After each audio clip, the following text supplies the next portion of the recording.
going on, YouTube, fam?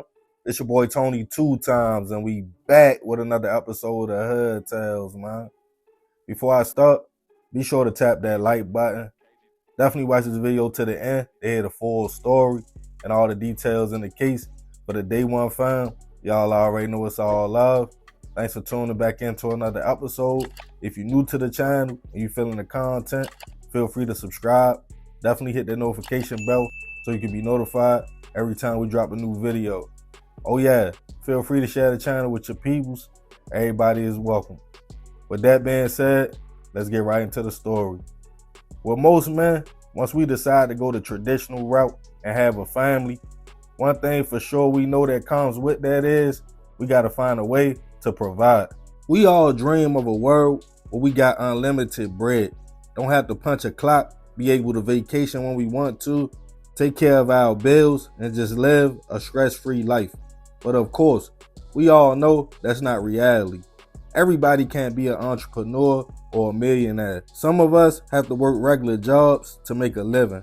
And with 9-to-5s comes a lot of stress and some places, drama. For whatever reasons, working with other people adds a level of frustration and irritation to the job. Maybe because we see these same people every day, all day. They could be loud, lazy, making the job harder for everybody else, and more common, it's normal for people not to like their co-workers than to be cool with them. But at the end of the day, it's all about a paycheck and paying bills. So we accept whatever comes with the work environment. As men though, it's something about our pride and ego that seems to let small things blow up into big situations. And that's even at work. For all my warehouse or construction people, I know you have either had to break up an altercation between your co-workers, tell them it's not worth it, or you yourself had to walk away from a situation and calm down. I don't know what it is about these type of jobs that makes the environment so tense. Maybe the pressure or just the people. Misplaced anger, not wanting to be there in the first place, but either way, when two personalities collide on a job, things can go left real fast. And on this episode of Hood Tales, we'll be taking it to Memphis, Tennessee to discuss the case of a fight between co-workers that came to a fatal end. Back in 2024, 38-year-old Jacobe Hopson was in a good place in life. The father of 5 dedicated himself to being a family man and raising his kids to stand on principles and morals and to be the best versions of themselves, especially his boys, in which it paid off.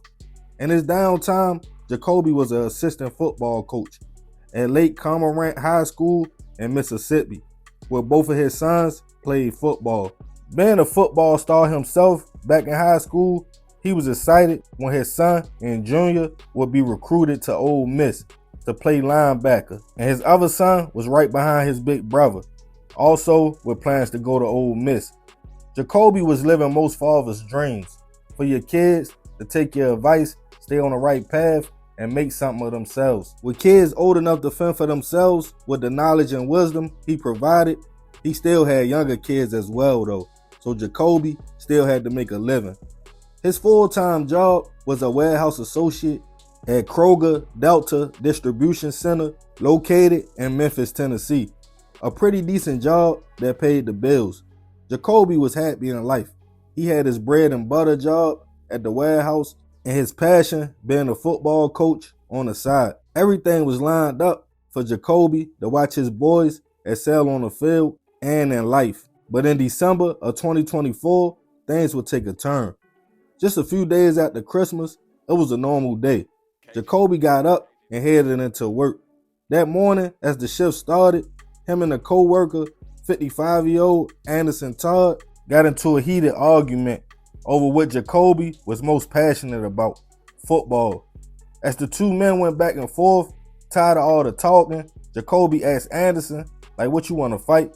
Because if so, we can go out of view of the cameras and get it off our chest.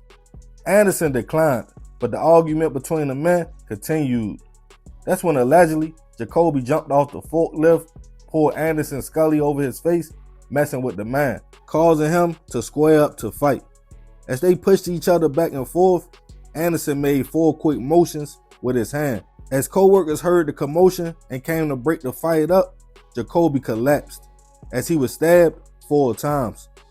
Coworkers called local police and ambulance, and Anderson quickly walked into the break room and sat down. When police got to the scene, they quickly realized Jacobe's wounds were too serious and it was too late. Unfortunately, he would be pronounced gone on the scene. Witnesses told police the men were arguing over football. Some say a bet, others say it was just about the game, before it got physical and Anderson stabbed the younger man.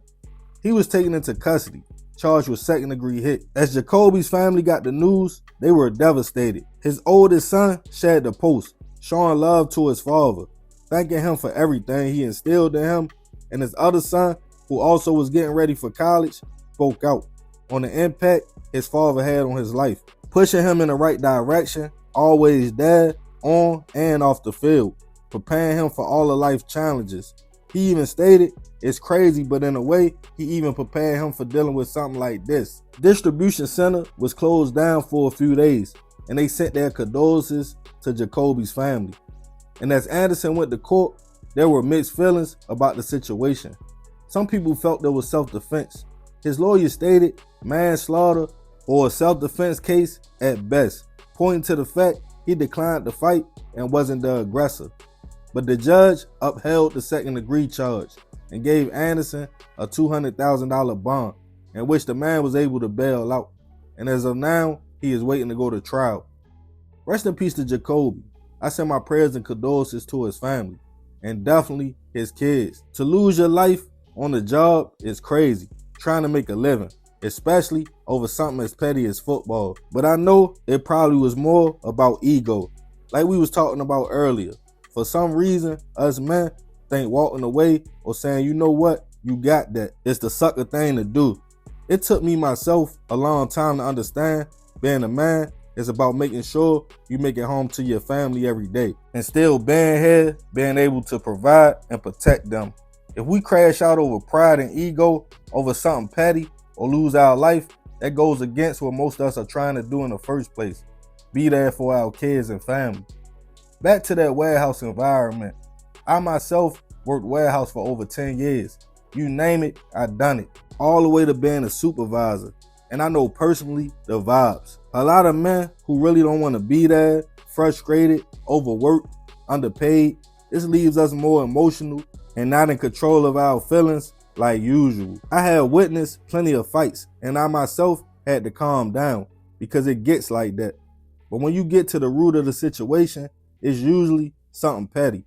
If y'all wasn't at work, both men would probably just laugh it off. To anybody out there working or has had a job where you didn't get along with your coworkers, let me know why and how did you handle the situation. Or if you still deal with that now, I want to know, what do you do to make sure it doesn't get to this point?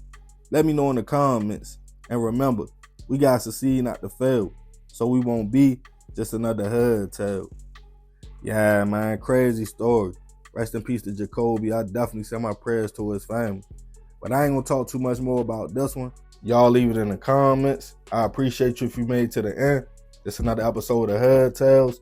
This your boy Tony 2 times. Love, fam. I'm out.